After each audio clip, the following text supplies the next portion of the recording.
Assalamualaikum warahmatullahi wabarakatuh. Perkenalkan nama saya Ilham Raihan Muhammad. Di sini saya akan mempresentasikan hasil kerja kelompok kami. Teknologi mobile.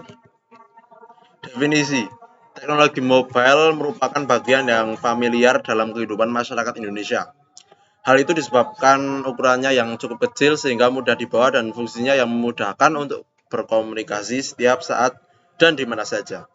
Ukuran yang kecil dan fungsi yang memudahkan komunikasi dan pengaksesan data merupakan salah satu sebab menariknya dunia mobile untuk terus dieksplorasi dan dikembangkan, termasuk untuk kepentingan edukasi.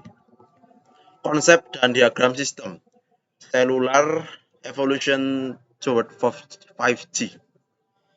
Ya, di sini terdapat diagram tentang perkembangan dari jaringan. Mulai dari 1980 ada 1G, 1G. Lalu di 1990 ada 2G dengan kecepatan 10 sampai 100 kilobyte per second digunakan untuk SMS dan global roaming. Lalu di tahun 2000-an terdapat 3G dengan kecepatan 10 megabyte per second. Dan untuk mobile data internet gitu ya. Lalu di 2010 terdapat 4G LTE dengan kecepatan bisa sampai 100 megabyte per second mobile broadband. Lalu di baru-baru ini yaitu 2020 muncul 5G dengan kecepatan bisa hingga 1 gigabyte per second.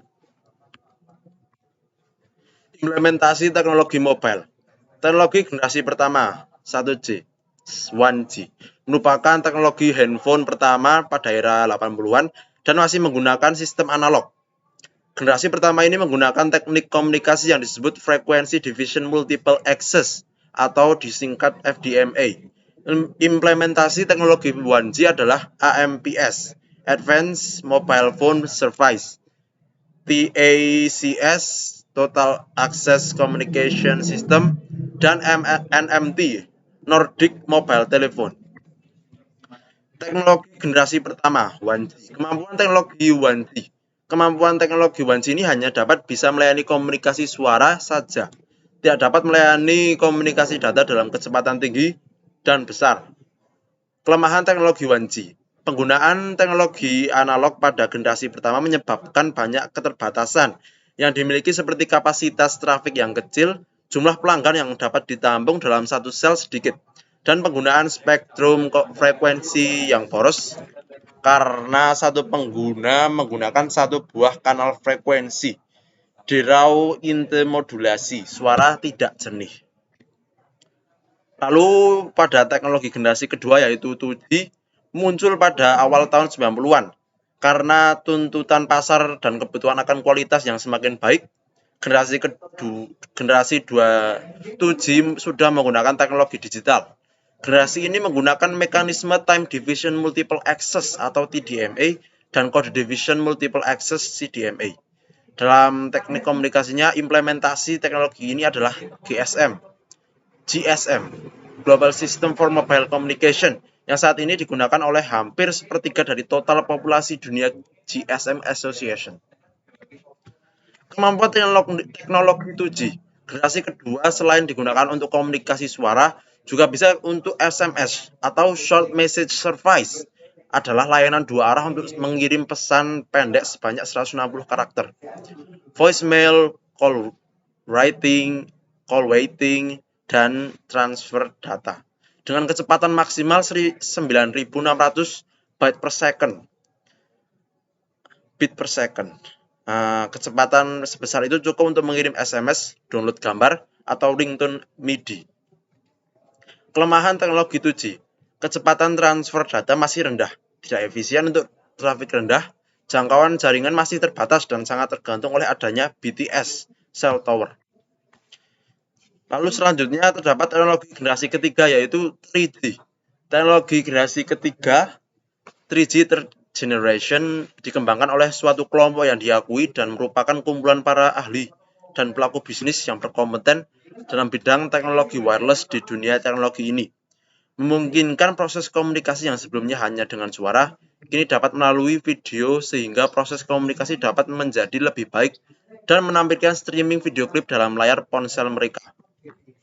Kemampuan teknologi 3G memiliki kecepatan transfer data cepat, yaitu 144 kilobyte per second sampai dengan 2 megabyte per second, sehingga dapat melayani layanan data broadband seperti internet, video, musik, games, dan memungkinkan kita dapat memilih program musik, video, atau game semudah memilih channel TV. Kelemahan teknologi 3D tidak di semua daerah, di semua negara memiliki jangkauan untuk menggunakan teknologi 3G. Lalu generasi selanjutnya yaitu 4G, ditandai dengan layanan akses internet yang lebih lengkap dengan basis internet protokol. Mempermudah kita untuk berkomunikasi, tidak hanya melalui pesan singkat atau panggilan saja, tetapi juga bisa mengirimkan data berupa audio dan visual dengan lebih baik.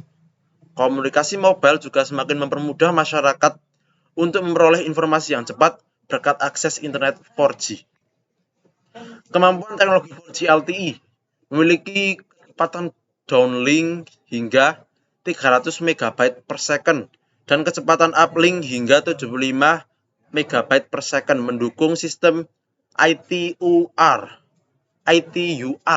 dan sistem IMT yang menggunakan gelombang frekuensi, mendukung kecepatan transfer broadband karena 4G memiliki frekuensi band yang jauh lebih tinggi, mendukung multicast broadcast single frequency network, mendukung mobilitas tinggi.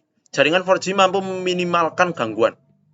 Kelemahan teknologi 4G untuk membuat infrastruktur jaringan yang baru dibutuhkan biaya yang lebih mahal dibandingkan jaringan 3G, 2G, dan 1G. Dibutuhkan penginstalan peralatan yang baru jika jaringan diperbarui. Dibutuhkan mobile device yang baru yang mendukung teknologi 4G LTE jika jaringan diperbarui. Dibutuhkan antena tambahan untuk transmisi data karena jaringan 4G LTE menggunakan multiple input, multiple output atau MIMO. Lalu di generasi selanjutnya ada 5G. Resmi dirilis pada tahun 2018 di Amerika Serikat dan baru masuk di Indonesia pada tahun 2021. Kecepatan bisa sampai 10 GB per second.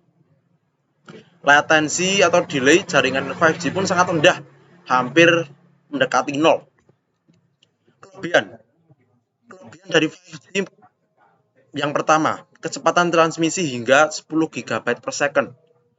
Lalu yang kedua, koneksi lebih luas. 3, hampir tidak memiliki delay. 4, hemat energi. Dan untuk kekurangannya, daya tembus yang minim, frekuensi radio yang penuh, keamanan, dan privasi. Sekian dan terima kasih. Sudah selesai presentasi dari kelompok kami seperti hubungan kalian yang selesai tanpa dimulai.